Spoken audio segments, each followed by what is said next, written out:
संजीव, आपका क्या आकलन है? क्या ध्रुवीकरण को ही एक वजह माने अगर बीजेपी जीत रही है, कांग्रेस जैसा कि आरोप लगा रही है, या और भी कुछ वजह इसके पीछे आप तलाशते हैं? आप कैसे देख रहे हैं इस डेवलपमेंट को?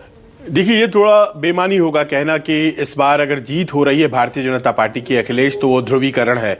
इनको देखना चाहिए कि जो पिछले कई चुनाव के ट्रेंड्स हैं उसमें Bharatiya Janata party India's democratic political history, the eclipse of the Communist Party. The other story, of course, comes from other states, and that I'm not competent to talk about.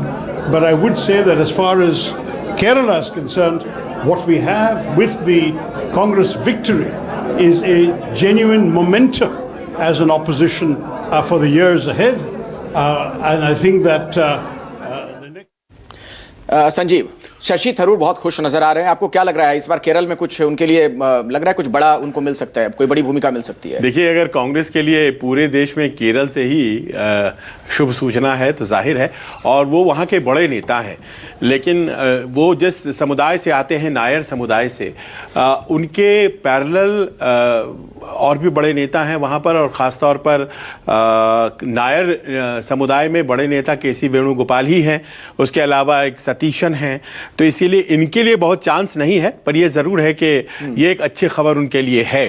ठीक है, अब बंगाल पे आते हैं, जो आप बंगाल को लेकर कह रहे थे। अब ये बात देखिए, बंगाल में आप 2021 के इलेक्शंस को देख लीजिए, 2024 के इलेक्शंस को देख लीजिए, लगातार भारतीय जनता पार्टी 37-38% वोट से लेकर अपने आप को उस स्थिति में लाकर खड़ी कर चुकी थी जहां पर किसी भी दिन उसे एक जीत बड़ी मिल सकती थी अगर कुछ परसेंटेज वोट उसमें ऐड हो जाएं, और वही हुआ है इस बार। इस बार जो मैं अभी कुछ मिनट पहले मैं देख रहा था वोट परसेंटेज, तो 48% से घट कर के टीएमसी अराउंड 42% आ गई है, और ये आंकड़ा जो कि 37-38% हुआ करता था भारतीय जनता पार्टी का, वो बढ़कर 45% हो गया है। पहली बात। दूसरी बात यह है कि जितने वोटों का अंतर इस वक्त भारतीय जनता पार्टी और टीएमसी में है, उतने वोट तो लेकर के कम्युनिस्ट पार्टी और कांग्रेस चले गए हैं। एक को आया है 4% वोट, एक को आया है 3% वोट।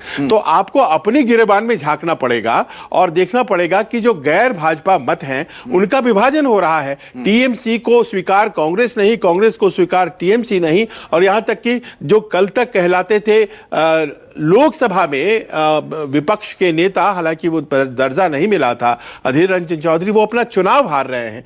तो ये स्थिति है कांग्रेस की आज की तारीख में। तो ये कहना बहुत ज्यादा बेमानी हो जाएगा और फिर अपने आप को झुठलाने जैसी बात हो जाएगी कि ध्रुवीकरण हो गया। ध्रुवीकरण एक फैक्टर हो सकता है, इसको माना जा सकता है, क्योंकि तुष्टीकरण और ध्रुवीकरण दोनों साथ साथ चलते हैं अखिलेश। ठीक है, ठीक है। आप